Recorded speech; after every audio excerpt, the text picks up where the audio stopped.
Olá, eu sou o professor Deiverson Ferreira e nós estaremos fazendo algumas reflexões aqui juntos sobre o Exame Nacional do Ensino Médio na sua edição de 2020. Vamos estar conversando sobre a disciplina A Ciência História. Por favor. Nós estamos vivendo um momento extremamente desafiador. A pandemia tem testado nossos limites, o desgaste emocional diante de todo este cenário. Tivemos também a questão da data do Exame Nacional do Ensino Médio, que também nos gerou dificuldades, bem como a alteração que a prova vem sofrendo desde o ano passado, alterando bem as suas edições anteriores. Isso é uma questão muito importante e por isso que nós estamos aqui juntos, para ajudá-los nesse momento que é desafiador, nesse momento que faz parte do seu sonho. Quando nós falamos em Exame Nacional do Ensino Médio, nós não podemos esquecer que isso corresponde a todo o conhecimento que você adquiriu ao longo de 3 anos. Então, a partir dessa premissa que nós não podemos esquecer, qualquer assunto poderá ser cobrado. Dessa forma, esse envolvimento de todos os conteúdos deve ser um ponto significativo para a nossa análise, porque às vezes ficamos pensando, será só o tema que cai, por exemplo, no 3º ano do ensino médio? Não. O Enem ele vai abarcar o conteúdo de toda essa jornada que você vem fazendo ao longo, por exemplo, do ensino médio. E aí, quando nós falamos do Enem 2019, nós vamos perceber grandes modificações e eu arrisco a dizer que a prova de História ela foi a prova que mais alterações sofreu. Quando nós analisamos uma prova, um vestibular ou o próprio Enem, o que nós fazemos? Nós pegamos os últimos 5 anos, analisamos os temas que são recorrentes, que se repetem, e vamos transformando, fazendo uma análise, quais são os pontos mais quentes, aqueles pontos que são mais recorrentes dentro da prova. E quando nós olhamos o Enem 2019, nós vamos observar, por exemplo, 2 grandes alterações.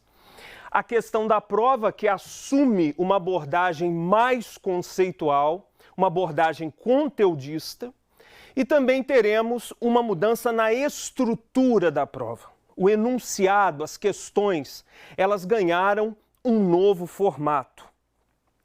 Por exemplo, se nós falarmos no campo dos temas, todo ano caía uma questão referente a regime militar, à era Vargas. A prova de 2019, ela, por exemplo, não trouxe esses temas. E aí nós precisamos ficar ligados. Por quê?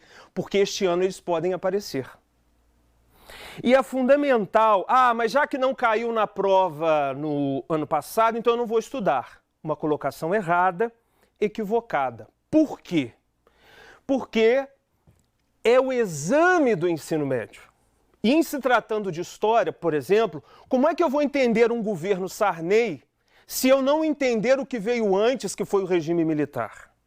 Como é que eu vou entender o Brasil de hoje se eu não estudar com profundidade a era Vargas, que foi um momento que marca a história do Brasil em muitos aspectos, a destacar a questão da industrialização? Então, para que nós tenhamos um bom desempenho no Enem, é fundamental essa ideia de um estudo mais aprofundado, porque o estudo aprofundado ele tem grandes vantagens. Primeiro, te traz segurança na resolução da prova, te traz tranquilidade no momento de enfrentamento dessas questões. E o mais importante, se você tem um estudo aprofundado, você resolve as questões fáceis e médias, ou seja, as questões de menor complexidade, de média complexidade, mais rápido. E no Enem, tempo é ouro.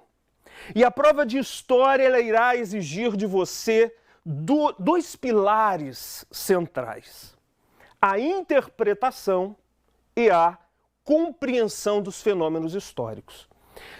Se você fizer uma prova de História no Japão, Israel, Estados Unidos, Brasil, você vai se deparar com questões políticas, questões econômicas, questões sociais, questões culturais e muitos fatos históricos estão atrelados também a questões religiosas. Então, os enunciados da prova de história, eles vão cobrar um desses aspectos que você não pode perder de vista. E muitos falham na interpretação, confundem fenômeno econômico com fenômeno social, confundem fenômeno político com fenômeno econômico.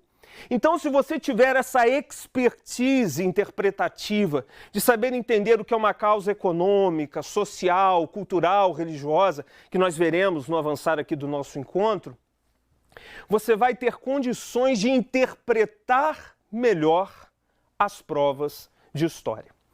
E compreender o fenômeno histórico. Aqui nós temos dicas importantes para você. As provas, de modo geral, e também o Exame Nacional do Ensino Médio, eles vão perguntar, vão buscar se você tem uma habilidade de compreensão do contexto do fenômeno histórico. Todo fenômeno histórico, eles têm um pano de fundo, um contexto.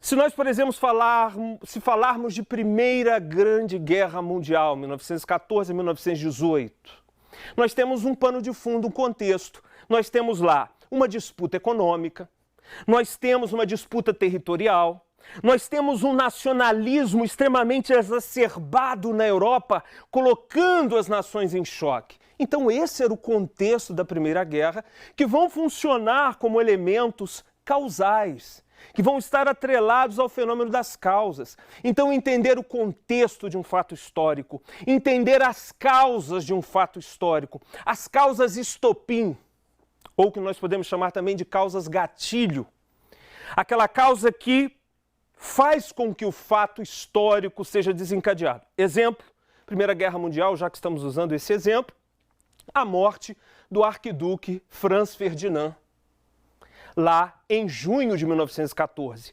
Morre Franz Ferdinand em Sarajevo, capital da Bósnia, aciona o sistema de alianças, as alianças militares feitas na Europa, e rompe a Primeira Guerra. Então é comum aparecer questões que perguntam qual foi a causa estopim, ou a causa imediata do fato histórico. Se nós pensarmos em termos de Segunda Grande Guerra Mundial, 1º de setembro de 1939, o exército alemão, por ordem de Hitler, invade a Polônia. Começa a Segunda Guerra Mundial. Então, entender essas causas imediatas é fundamental. Entender os envolvidos no fato histórico. Na hora que você estudar, tem esse olhar de entender os interesses em jogo e, acima de tudo, as consequências. Isso está ligado à compreensão do fato histórico. Se você tiver esta perícia, essa expertise, esse olhar, você vai resolver as questões de história com muito mais facilidade. Próximo, por favor. Então, se nós analisarmos, quando a gente fala em Enem, a gente está falando de ciências humanas, nós estamos falando de ciências da natureza, linguagens, matemática e redação. O Enem, ele é um complexo. E desse complexo nós vamos tratar da história que está inserida em ciências humanas. Então, nós temos na parte de ciências humanas, para quem vai fazer o Enem a primeira vez, 45 questões. E aí nós teremos nessas 45 questões uma interdisciplinaridade. Vamos ter história, filosofia, sociologia e geografia aparecendo na prova juntas, aparecendo conectadas. Então é fundamental que nós tenhamos este olhar para a prova de história, para a prova de filosofia, sociologia e geografia. Não é chegar achando que você vai encontrar uma questão pronta, não obstante a prova de 2019 tenha desenhado isso mais claramente, mas a interdisciplinaridade que nós colocamos aqui em nossa imagem, na nossa arte, ela é fundamental porque essas questões estão imbricadas. Nós temos aí, a nossa prova vai acontecer no primeiro dia, 17 de janeiro, e nós teremos algo em torno de 10 a 15 questões envolvendo história, porque a história atravessa a filosofia, atravessa a sociologia, atravessa a geografia. E qualquer ponto nessa grande disputa, que eu vou chamar aqui de disputa interdisciplinar, ela é importante. Próximo, por favor. Quais foram os temas frequentes analisando o Exame Nacional do Ensino Médio de 2009 a 2018? Tivemos lá o segundo reinado, a Era Vargas, o regime militar, a Antiguidade Clássica, Grécia e Roma, principalmente elementos de fenômeno social, o neocolonialismo, também chamado de imperialismo, o período entre guerras, muito importante a destacar o nazifascismo, a América Portuguesa, o Brasil colonial, a independência do Brasil e República das oligarquias. Então esses foram os temas que se apresentaram. E nós vamos unir alguns desses temas hoje para conectar com a prova de 2019. Porque aí nós chegamos em um meio termo. Precisamos lembrar que a prova está no momento de transição, não é? Próximo, por favor. E aí elencamos os top 5, os 5 temas que podem aparecer para você nessa prova. Então nós temos o antigo regime, um elemento, uma configuração estatal da Idade Moderna, o segundo reinado no Brasil, a primeira República Brasileira, que envolve a República da Espada e a República Oligárquica, a Era Vargas, por não ter caído, não ter aparecido na última edição, e também por ter estado presente em outras edições, nós vamos fazer um breve olhar, e o período entre guerras, que é também um tema importante. Próximo. Quando nós falamos em antigo regime, nós precisamos conceituá-lo. É um tema importante. Quando eu me relaciono com esse fato histórico, eu preciso entender o antigo regime como uma configuração estatal que ocorre na Europa entre os séculos XIV até por volta do século XVIII, que tem características centrais. Anote isso. Tem o absolutismo monárquico, tem o mercantilismo e uma sociedade estamental. Esses elementos são o tripé do chamado antigo regime, de como os estados nacionais, os estados absolutistas, se organizavam na Europa. E aqui nós temos o contexto desse antigo regime, que até me adiantei falando aqui das características. No campo político, o que nós temos? Nós temos ali os reis absolutistas. Os reis que concentravam todo o poder em suas mãos. Então, se perguntar para você, questão política do antigo regime, você logo vai precisar lembrar o quê? Absolutismo monárquico. Se vier alguma questão relacionando a economia no antigo regime, vimos que a prova de 2019, ela trabalhou muito essa questão da Idade Moderna. Economia, nós temos lá o mercantilismo, também chamado de pré-capitalismo. Quais são as características do mercantilismo? Nós não podemos esquecer o metalismo. É considerado rico a nação que acumular metal precioso, ouro e prata. E aí você já começa a entender por que quando os europeus chegam à América, qual é o primeiro desejo deles? Encontrar ouro e prata, porque as minas da Europa já tinham se esgotado. É uma premissa do mercantilismo, acumular ouro e prata. A balança comercial favorável, outro princípio do mercantilismo, exportar mais e importar menos. E também teremos o protecionismo alfandegário como outra característica do mercantilismo, questão importante para que você tenha atenção. No campo social do antigo regime, nós temos uma sociedade estamental, uma sociedade onde não há mobilidade. E já existe uma burguesia rica dentro desse cenário, mas que também vai, ao final da Idade Moderna, desejar fazer parte de um cenário de poder. Então essa sociedade aqui, ela terá uma nobreza, um clero no ápice, e na base da pirâmide social nós teremos os camponeses, comerciantes, profissionais liberais como médicos, advogados, etc. Então sociedade estamental, anote isso.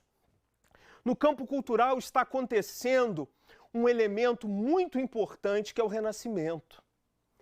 E o Renascimento, que é esse processo cultural do Antigo Regime, no campo da literatura, da arte, do pensamento, esse Renascimento tem algumas características que você pode guardar com a palavra carinho. Todo mundo gosta de carinho.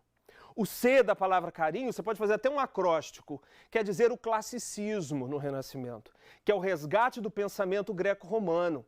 O A, a ideia de valorização do homem. O homem passa a ser essa ideia de que o homem, o antropo, ele passa a ocupar destaque dentro do pensamento. A valorização do homem.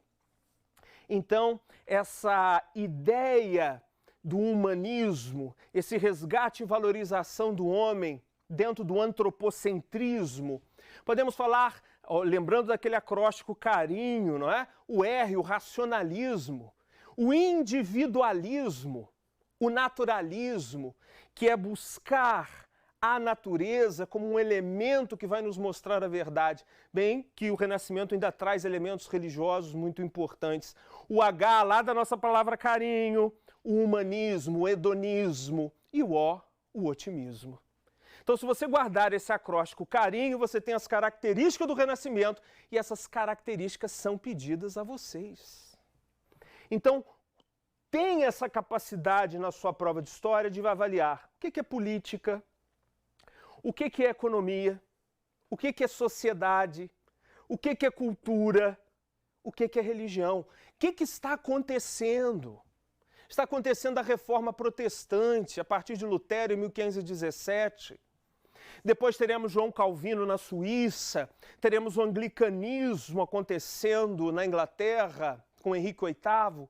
Então veja que o Antigo Regime, ele consegue te mostrar toda uma gama de realidades que as provas, o vestibular, o Enem pede a você.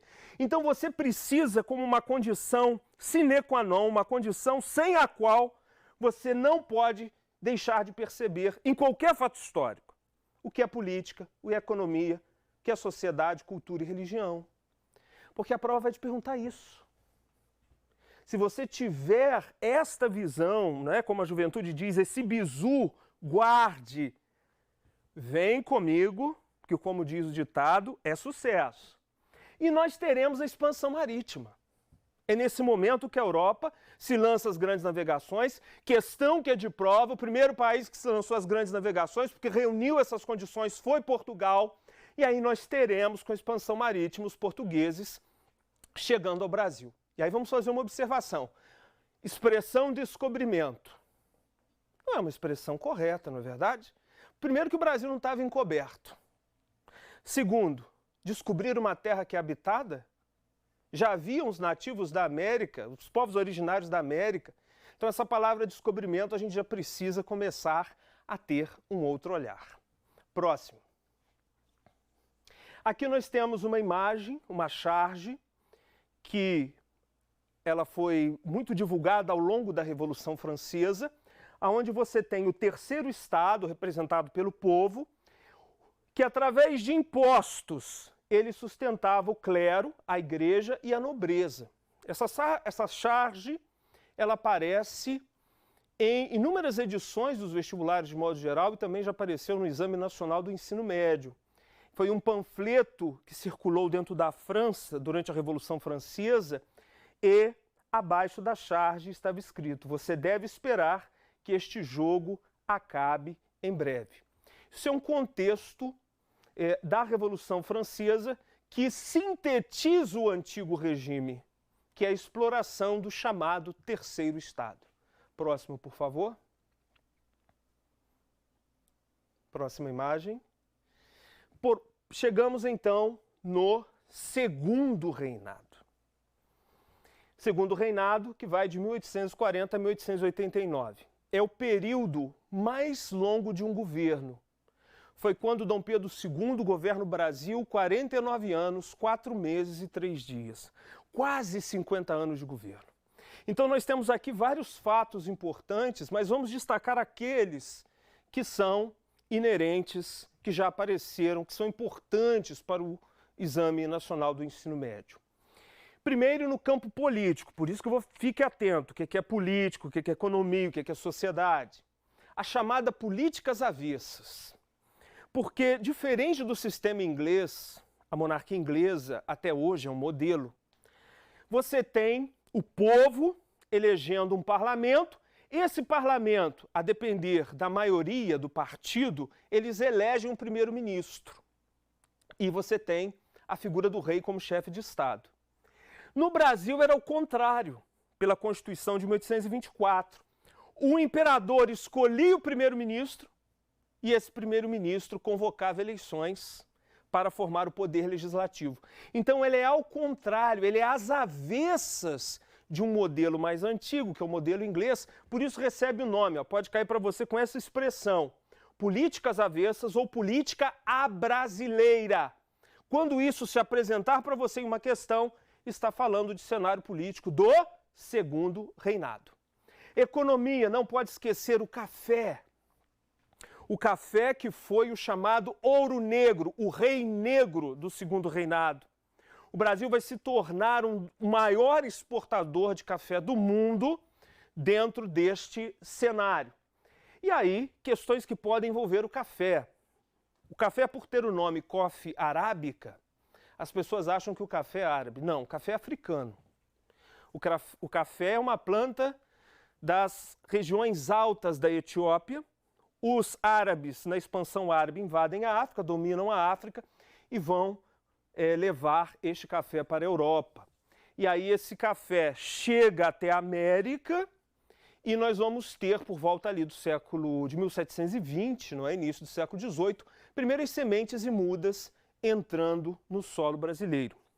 E aí tem a figura lendária de Francisco de Melo Palheta, que teria retirado mudas da Guiana Francesa.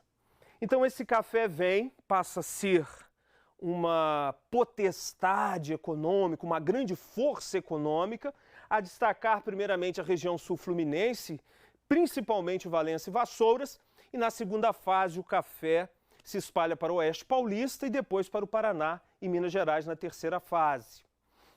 E é muito importante no campo econômico ainda, no segundo reinado, a tentativa industrial, o surto industrial que o Brasil viveu a partir da tarifa Alves Branco. A tarifa que gerou o protecionismo econômico ao Brasil e o Brasil teve força para trabalhar com o investimento na área industrial. E quem esteve à frente desse processo industrial? Irineu Evangelista de Souza, o Barão de Mauá, considerado um dos homens mais ricos do segundo reinado, investindo em várias ações, um benemérito e que por isso ele vai receber vários títulos, inclusive o título de barão. E também atrelado ao processo econômico, as ferrovias no Brasil nascem nesse momento. Numa primeira fase para escoar o café e num segundo momento para um transporte mais coletivo. Então, atenção economia do segundo reinado, café e uma tentativa industrial com a tarifa Alves Branco, logo vem a tarifa Silva Ferraz, tira esse protecionismo alfandegário, então o Brasil mergulha num processo de crise e a tentativa industrial, ela desaba. Próximo, por favor. Sociedade no segundo reinado, uma questão que é recorrente também. Nós teremos o nascimento de grandes grupos urbanos, porque essa indústria que estava nascendo, ela vai necessitar de mão de obra, então nós vamos viver um momento de urbanização na história do Brasil importante. A sociedade agora vai ter uma grande presença de imigrante. Por quê? Porque a mão de obra escrava estava em crise. As leis abolicionistas, a Lei Feijó de 1831, isso na regência. Já no segundo reinado a gente tem a Lei Eusébio de Queiroz de 1850, temos a Lei do Ventre Livre em 1871, temos a Lei dos Sexagenários em 1885 até chegar à Lei Áurea. Então essas leis abolicionistas, elas estão minando a prática escrava no Brasil. E para então, já que havia muita produção de café e necessitava de mão de obra para trabalhar na cafeicultura, vem o imigrante para o Brasil. Especialmente, atenção disso que já apareceu em questão de prova, italianos e alemães. Por quê? A Itália e a Alemanha estão vivendo guerras de unificação, crise econômica, e eles vêm com a tentativa de fazer sonho, de realizar seus sonhos de vida na América, no Brasil. Então eles vêm para o Brasil, mas são atraídos não só pela crise da mão de obra escrava, mas também a teoria do branqueamento. Uma teoria antropológica, aí nós temos dois ícones na Europa, que é Arthur Gobineau e o primo de Darwin, que é Francis Galton, que estão dizendo que na época era raça, hoje a gente não usa mais a expressão raça, porque a raça é humana, a gente fala hoje etnia, dizendo que a etnia branca era superior. E como o Brasil aqui tinha 17 milhões de habitantes e metade dessa população era negra ou descendente de escravos, e a teoria era que o negro, o ameríndio, o oriental eram etnias inferiores, vou usar a expressão daqui, raças inferiores, como era a maneira de fazer o Brasil progredir? Branquear. Então vamos abrir as portas para o imigrante para que possa diluir o sangue impuro. Então por isso que a gente não pode enxergar a vinda do imigrante, isso aí é pegadinha de prova, não só como a crise da mão de obra, mas também como o que tinha na época, na mentalidade da intelectualidade brasileira, era necessário branquear. E aí vem a abolição da escravatura, em 13 de maio de 1888, colocando fim à escravidão. E aqui nós precisamos buscar Guerra do Paraguai, 1864 a 1870. De acordo com o contexto que nós estamos vivendo no Brasil, do governo, nós precisamos ter aqui uma ideia que pode nos ser útil nas provas, que é a questão da consolidação do Exército. Podemos dizer que o Exército no Brasil se consolida após a Guerra do Paraguai. Tanto é que esse exército forte vai derrubar Dom Pedro II na chamada Revolução da República, ou golpe da República de 15 de novembro de 1889. Então o que você precisa saber? Guerra do Paraguai, de um lado, Tríplice Aliança, Argentina, Brasil, Uruguai contra o Paraguai. Por termos vencido a Tríplice Aliança, o exército sai extremamente elevado, extremamente forte. E por conta disso, ele ganha um protagonismo político no Brasil de muita força. E então participa da derrubada de Dom Pedro II, inaugurando a chamada Primeira República no Brasil. Próximo, por favor. Chegamos então à Primeira República no Brasil, que vai de 1889 a 1930. 1889, proclamação da República. 1930, a Revolução liderada por Getúlio Dornelles Vargas, que coloca fim à República chamada República Velha. Importante não esquecermos as características da Constituição de 1891, segunda Constituição do Brasil e primeira da República. Ela implanta como forma de governo uma república presidencialista, cria o Estado laico, separado da religião, esse é o conceito de Estado laico, e também uma questão que é recorrente em provas é o campo do voto. O voto aqui é aberto, as pessoas sabem quem você está votando e por isso esse voto era manipulado. Então votava aqui os homens maiores de 21 anos e alfabetizados. Então estavam excluídos mulheres, mendigos, analfabetos, militares de baixa patente e também os religiosos. Por quê? Os militares de baixa patente têm aquele princípio da hierarquia, têm a atividade militar, que ele não pode ser removido para uma eleição. E os religiosos que fazem voto de obediência, eles também estão sob um superior que poderia atrapalhar na escolha do seu voto. Então, muita atenção à questão eleitoral. Em todas as constituições do Brasil, esteja atento ao processo eleitoral comum no Exame Nacional do Ensino Médio. Então, essa primeira república, chamada de República Velha, você tem a República da Espada, também chamada dos Marechais, aí você tem o governo de Deodoro da Fonseca e o governo de Floriano Peixoto, e a República Oligárquica, que vai desde Prudente de Moraes até o último, que é Washington Luiz. Essa república aqui é chamada de café com leite. Atenção a esse aspecto. Quando eu falo em República Velha, eu estou falando de República da Espada e República Oligárquica. Quem criou esse termo República Velha? Era Vargas, para dizer que ele era um novo momento para o Brasil. Atenção aos mecanismos de poder. Como é que eles conseguiram ficar no poder 36 anos? Também questão muito presente. Porque eles tinham mecanismos próprios de poder que foram desenvolvidos no governo do presidente de Campos Salles. Atenção a isso. Comissão verificadora. Como não havia lei eleitoral, eles formavam uma comissão para verificar a eleição. Era formada através do poder legislativo, deputados. E se algum candidato ganhasse que não fizesse parte da República Oligárquica, essa comissão verificadora anulava a eleição e chamava novas eleições, até que alguém aliado à República Oligárquica, e aí nós temos o destaque de Minas e São Paulo, que eram os maiores colégios eleitorais da época, esse indivíduo era cortado até que alguém vencesse aliado ao poder.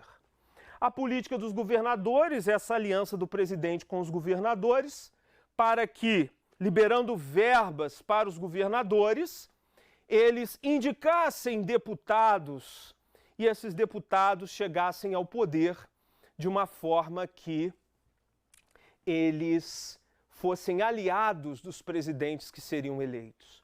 E o coronelismo voto de cabresto, que é o mais pedido que aparece no Enem, que é a questão muito comum dos coronéis, que são aqueles indivíduos ricos, poderosos de determinada região.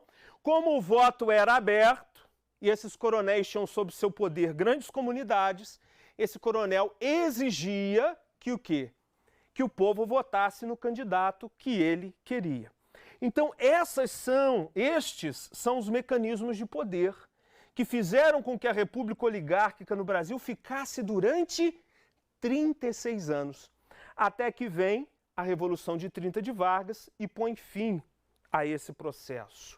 Atenção nos seus estudos aos movimentos ou revoltas sociais, a Guerra de Canudos, a Guerra do Contestado, a Revolta de Juazeiro, a Revolta da Vacina, porque nesse contexto de pandemia, a Revolta da Vacina que aconteceu ali no governo de Rodrigues Alves em 1904, quando a população, não aceitando uma vacinação em massa da varíola, vai pegar em armas, exigindo que a polícia e o exército entrem em ação na capital do Império, no Rio de Janeiro. Então vem a Revolução de 30 e coloca fim a essa chamada Primeira República ou República Velha. Próximo, por favor. Período entre guerras. Questão também importante para nós. Por quê? Quando eu falo período entre guerras, eu estou falando daquele período que vai ao final da Primeira Guerra até o início da Segunda. Então nós temos aqui alguns eventos importantes para o Exame Nacional do Ensino Médio. Não podemos esquecer que foi dentro da Primeira Guerra que nós teremos um cenário no Império Russo favorável, um cenário de crise que acontece o quê? A chamada Revolução Russa. A Revolução Russa que levou os operários ao poder. Até aqui, quem fez revoluções importantes no Brasil foi a burguesia.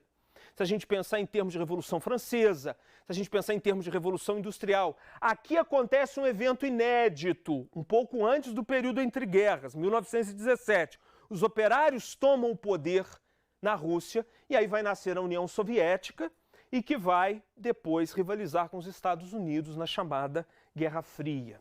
E em 1824 é que nós teremos o nascimento da União Soviética. Aí sim, nós estamos no período do entre guerras. O revanchismo alemão é algo muito importante porque a Alemanha saiu arrasada, penalizada com a Primeira Guerra Mundial e o Tratado de Versalhes de 1919. Fique atento a esse tratado. A Alemanha, então, que perdeu terras, tendo que pagar indenização, diminuir exército. A Alemanha cria um sentimento de revanche. A Alemanha arrasada é um terreno profícuo para que surja uma figura de um herói, de um salvador, Adolf Hitler. Então esse revanchismo alemão ele é fundamental porque a Alemanha que saiu culpada pela Primeira Guerra, agora a Alemanha vai reagir e vai fazer nascer a Segunda Guerra. O nazifascismo, que é esse sistema ou ideologia política de caráter totalitário que vai nascer nesse contexto. E aí temos várias características, né? O romantismo, o militarismo, a questão na Alemanha, o antissemitismo, a perseguição aos judeus, que resultou em aproximadamente alguns autores falam 6 milhões de mortos, hoje outros autores pesquisam e apresentam 10 milhões. E teremos a crise de 29, quando o capitalismo liberal entra em crise. A famosa crise de 29, quando a Bolsa de Valores dos Estados Unidos, a chamada crise da superprodução, porque os Estados Unidos, após a Primeira Guerra, se transforma numa potência econômica. Então adota modos de produção em massa, taylorismo, fordismo. E aí a Europa se recupera economicamente, para de comprar produto americano, a América, o próprio povo estadunidense não tem condição de consumir o produto. Crise do capitalismo. O capitalismo entra em descrença. Aí nós teremos uma ascensão das ideias do socialismo e assim temos os principais fatos do chamado Entre Guerras. Próximo, por favor. Era Vargas. Como não caiu na última prova, só vamos passar um olhar sobre, mas não podemos esquecer, é Exame Nacional do Ensino Médio, então eu tenho que analisar o quê? Todos esses conteúdos. Então nós temos uma divisão didática, né, o governo provisório, o governo constitucional, o Estado Novo. Importante destacar a Constituição de 1934. Essa Constituição tem um peso muito importante, porque vai estabelecer o voto secreto, porque o voto era aberto, era público na Constituição de 1891, e isso dava força aos coronéis e à República Oligárquica. Mas o que mais vai nos chamar a atenção na Constituição de 1934 é que a mulher vota no Brasil. Agora. Então, para a história, a mulher começou a votar no Brasil ontem. E a partir daqui você consegue entender várias questões que envolvem a inferiorização da mulher, o feminicídio, temas que podem aparecer até mesmo em redações nos vestibulares de modo geral. Então a Constituição de 1934 é quando a mulher vota no Brasil. Isso é algo muito importante. E nós temos o chamado Estado Novo, quando Vargas assume um governo ditatorial. No Estado Novo, Vargas vai fortalecer o executivo na sua totalidade e vai enfraquecer os outros poderes, o legislativo e o judiciário. E aí ele lança uma Constituição que é uma Constituição autoritária, a Constituição de 1937, que dava todo o poder ao executivo, todo o poder a Vargas. Algo importantíssimo para o Enem, o processo de industrialização do Brasil. Aqui, de fato, o Brasil entra no processo de industrialização. E aí uma questão importante, porque eles costumam perguntar, tanto na prova de História quanto de Geografia, qual é o modelo? Como foi essa industrialização? Ela é chamada de quê? De uma modernização conservadora. Por quê? Porque eu tenho um governo autoritário no poder que está investindo em industrialização. Então, modernização conservadora. Não podemos esquecer também que o Brasil entra na Segunda Guerra Mundial aqui no Estado Novo. A Força Expedicionária Brasileira vai lutar contra os governos ditatoriais nazifascistas da Europa e vamos ter aí, por exemplo, questões muito curiosas, expressões, por exemplo, que os pracinhas, os soldados, utilizavam ao exército brasileiro e usavam a expressão "a cobra vai fumar". Por quê? Porque os jornais da época diziam é mais fácil uma cobra fumar do que o brasileiro lutar na Segunda Guerra. O brasileiro foi e lutou, venceu importantes batalhas na Itália e aí eles utilizaram a expressão "a cobra vai fumar" como uma forma de responder os jornais da época que buscavam ridicularizar o exército brasileiro. E a expressão também "senta a pua" é outra. Próximo, por favor. Aqui nós trouxemos uma questão para que você tenha uma visão em relação a como resolver.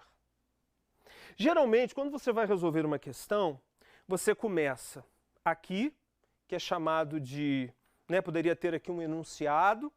Aqui a gente tem o chamado texto de apoio ou suporte, que pode ser um texto, uma imagem, que pode ser um gráfico.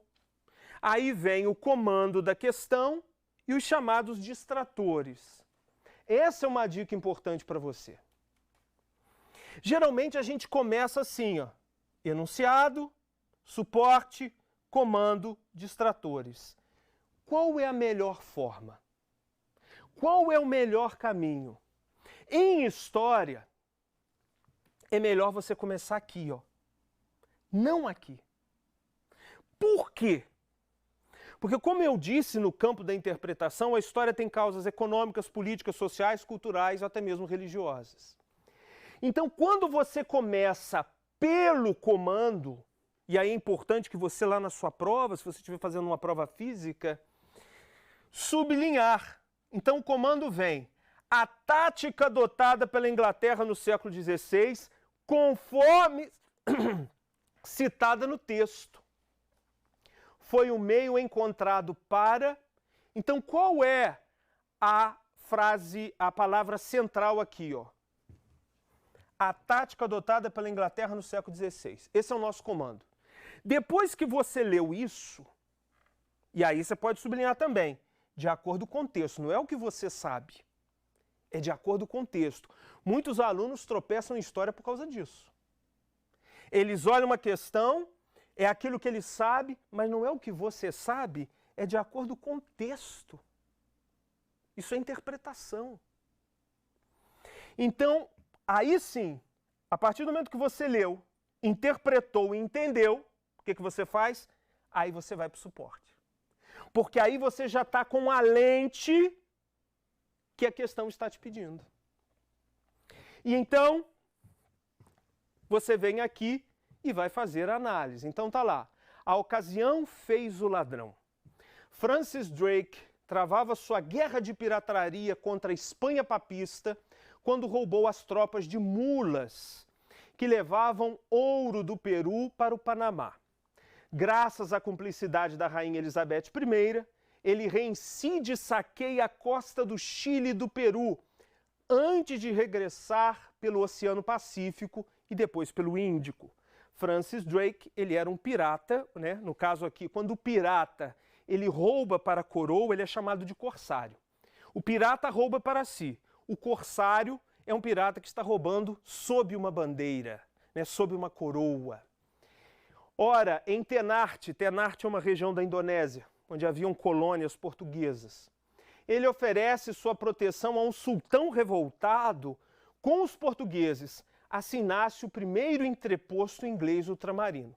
Então essa questão fala da expansão marítima, Idade Moderna, que tem como pano de fundo mercantilismo, absolutismo monárquico, que tem como pano de fundo o Renascimento e Reforma Protestante. E aquele então, qual foi a tática adotada pela Inglaterra? Você analisou, você estudou esse contexto, e aí a gente pode analisar aqui a letra C como nosso gabarito. Conquistar as riquezas dos territórios americanos. Por que as outras estão erradas? Restabelecer o crescimento da economia mercantil. O texto não trata nada disso. De restabelecer é o quê? É reconstruir uma realidade. O texto não fala disso. Legalizar a ocupação de possessões ibéricas. O texto não trata disso. E a Inglaterra está atacando, a Inglaterra está roubando. Não se fala em legalizar a ocupação. Ganhar adesão das potências europeias. Pelo contrário, ela está criando guerras com as potências europeias, Portugal e Espanha, quando ele está atacando as colônias de Portugal e da Espanha. E fortalecer as rotas de comércio marítimo. Eles não estão fazendo por causa disso. Então a melhor opção, aí esses aqui são chamados de distratores. Você achou o gabarito. B. Conquistar as riquezas dos territórios americanos. Então não siga essa ordem, enunciado, suporte, comando, distratores. Você vem primeiro no comando, pega a lente que está aqui para olhar o texto. Porque aqui pode estar pedindo economia, por exemplo, isso é uma suposição. E o texto está falando todo de política e deixa 2 linhas para economia. Aí, como você começou lá de cima, sua mente se contaminou com a ideia de política. Mas aqui embaixo pediu que economia. Aí você vê uma questão aqui falando claramente de economia, de política na A, você vai lá e marca. Mas a questão de política, mas a questão está pedindo o quê? Economia. Então fique atento, isso é muito importante para a prova de história. Então essas são as nossas reflexões para o Enem 2020. E fique atento a uma realidade. Esteja alinhado, lendo, se informando sobre atualidades, tanto para resolver questões que se apresentem, como principalmente para a sua produção textual. Você ter recursos intelectuais para responder a estas questões. Então fique atento ao que está acontecendo no mundo neste momento. Diante desse nosso exposto, nós desejamos a você uma excelente prova. E tenho a certeza de que se você se debruçar sobre essas informações, elas serão extremamente valiosas para você na execução do Exame Nacional do Ensino Médio, que é uma realidade importante e que faz parte do seu sonho. Revisão para o Enem, TV Rio Sul, junto com você.